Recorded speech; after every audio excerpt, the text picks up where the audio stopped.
You tell yourself you'll start tomorrow, again, while already knowing exactly how that ends. You've done the late-night planning session, felt strangely proud, and then woken up as the same person with the same habits and a slightly worse sleep schedule.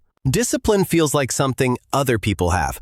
The way some people just casually enjoy running or waking up early without resentment. The advice always sounds intense, but the results never are. I'm not here as a disciplined person. I'm here as someone who's failed often enough to notice patterns. If that's reassuring in a bleak way, you can like the video and subscribe while pretending this counts as progress. The real reason discipline collapses isn't dramatic or inspirational, and once you notice it, you can't really unsee it. If discipline were actually about willpower, most people would have solved this by now out of pure spite. The popular idea is that discipline means forcing yourself to do things you hate every day forever, like some kind of personality hazing ritual, which sounds noble until you realize willpower is a limited resource that disappears the moment you have to make too many decisions. By noon, your brain is tired, slightly bitter, and ready to negotiate with anything that feels easier. I believed this myth for a long time. I just thought I was weak. Turns out, I was just using my brain like a phone with 14 apps open and wondering why it died. Discipline works better when it removes decisions instead of demanding heroics. And once you notice that, another uncomfortable pattern shows up. The people who look disciplined aren't trying harder. They're just trying less often. That's the part no one likes, because effort feels virtuous, and systems feel boring. But effort requires constant decisions, and decisions drain you quietly. Systems don't care how motivated you feel. They just keep going, like a moving walkway at an airport, dragging you forward while you pretend you're walking. Most people rely on effort, which means they're renegotiating the same promises with themselves every single day. That works until it doesn't, which is usually sooner than expected. I used to think disciplined people had stronger minds. They don't. They've just outsourced the thinking to setups that don't argue back, which would be fine if people didn't sabotage this part immediately. Most disciplined plans fail at the exact moment they're written with confidence. You decide you're going to wake up early, work out, eat clean, meditate, journal, and become a new person by Thursday. It feels productive. It's also a perfect way to overwhelm yourself so completely that quitting feels like relief. I've done this many times, always very sincerely. The problem isn't ambition, it's scale. When you try to change everything at once, every small failure feels like proof that you're bad at discipline, instead of evidence that the plan was unrealistic. The crash isn't dramatic, it's quiet. You just stop trying and then avoid thinking about it, which is why the fix looks almost insulting at first. If an action feels too easy to count, that's usually the point. Small actions don't trigger the same resistance because there's nothing to argue with.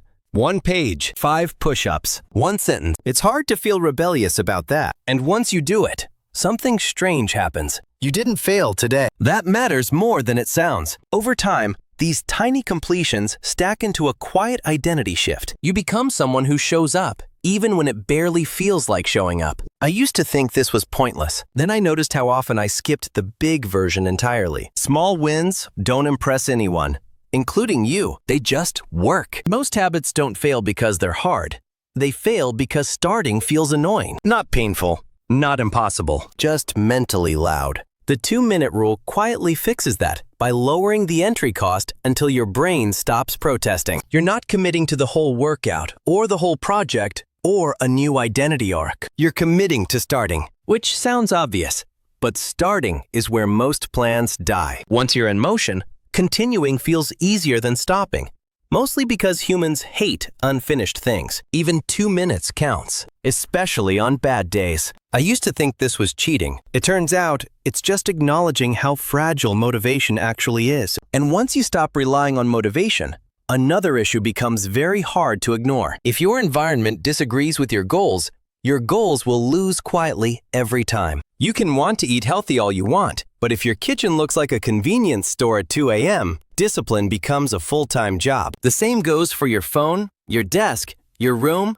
and the people around you. Disciplined people aren't resisting temptation all day. They just don't keep it within arm's reach. I learned this the slow way, by blaming myself instead of the setup. Your surroundings make decisions for you long before willpower gets involved, which is convenient when designed well, and exhausting when ignored.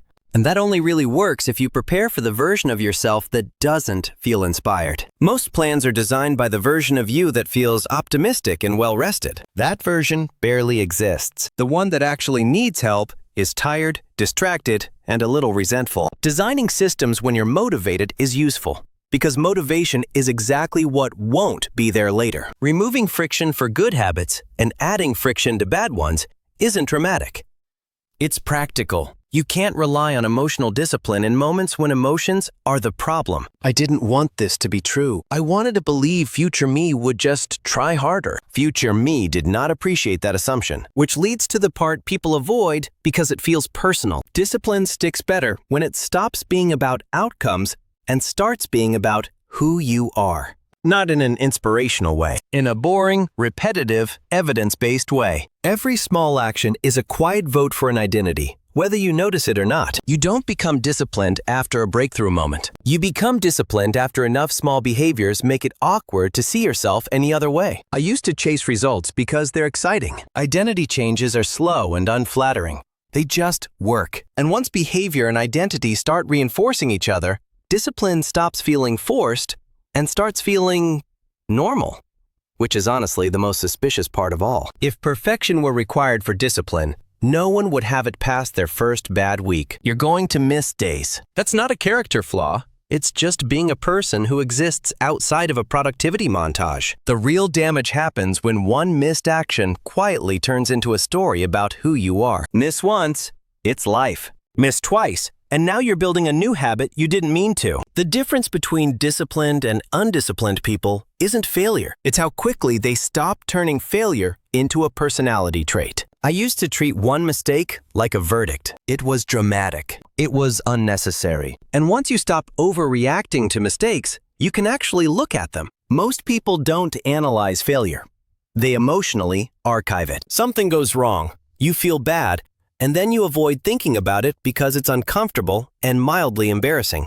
Disciplined people do something less interesting, but more useful. They treat mistakes like data, not evidence that they're broken. Just information about what didn't work in that setup, at that time, with that version of them. No shame spiral required. I had to learn this the slow way, by repeating the same mistake with increasing confidence. Progress isn't about being better than other people. It's about being slightly less confused than you were last time, which is where something strange starts to happen. Once you're disciplined in one small area, everything else gets awkwardly easier. Not because you've unlocked some hidden power, but because confidence transfers. When you prove to yourself you can keep one commitment, your brain quietly updates its expectations. That spills into other areas without asking permission. The mistake is trying to be disciplined everywhere at once. That just spreads failure evenly. Master one thing until it's automatic, then move on. I ignored this advice for years because it felt slow. It is slow. That's why it works. Automatic habits create space for new ones without turning your life into a constant negotiation. And then there's the parts you don't control as much as you think. You become more like the people around you, whether you like it or not. This sounds obvious until you notice how often it's ignored. If everyone around you makes excuses, discipline feels extreme. If they show up consistently, discipline feels normal. No speeches required. I didn't want this to matter as much as it does. I wanted discipline to be an internal thing. It isn't. Standards are contagious. You absorb them quietly over time. That's comforting when you're around the right people, and very inconvenient when you're not. And it raises an uncomfortable question about how long discipline actually takes. If discipline worked quickly, everyone would already have it, and this video wouldn't exist. The uncomfortable truth is that real discipline takes months, sometimes years, and almost never announces itself when it's working. Early progress feels invisible, which is why most people quit right before it starts compounding. One workout doesn't matter. One page doesn't matter until they do, stacked quietly over time. The first stretch is the hardest because nothing feels automatic yet, and your brain keeps asking why you're doing this at all. I asked that question a lot. Then one day, the habits felt normal. Not exciting, just normal. And that's usually when you realize the system finally took over. At some point, discipline stops feeling like a personality upgrade and starts feeling more like basic maintenance. Not impressive, not dramatic, just something you either set up or keep paying for later. Most people want discipline to feel powerful. It usually feels boring, slightly inconvenient, and weirdly easy once it's working, which is probably why it's so easy to miss when it finally shows up. I didn't notice it at first. I just realized I was arguing with myself less. That was the breakthrough. Very cinematic. And honestly, even calling this discipline might be giving it too much credit. It's mostly about not putting your future self in situations they're guaranteed to lose, which sounds obvious, until you watch how often we do the opposite with confidence. If you zoom out far enough, this stops being about habits and starts being about time. What quietly accumulates, what doesn't, what you keep meaning to fix later. That's probably why thinking about discipline naturally turns into thinking about the next few years, not tomorrow. About which habits actually decide where you end up, and which ones just make you feel organized for a week. That's where my head went next, while thinking about these 10 habits that basically decide your 2026. Especially the ones people swear don't matter. Anyway, none of this forces anything. It just kind of sits there.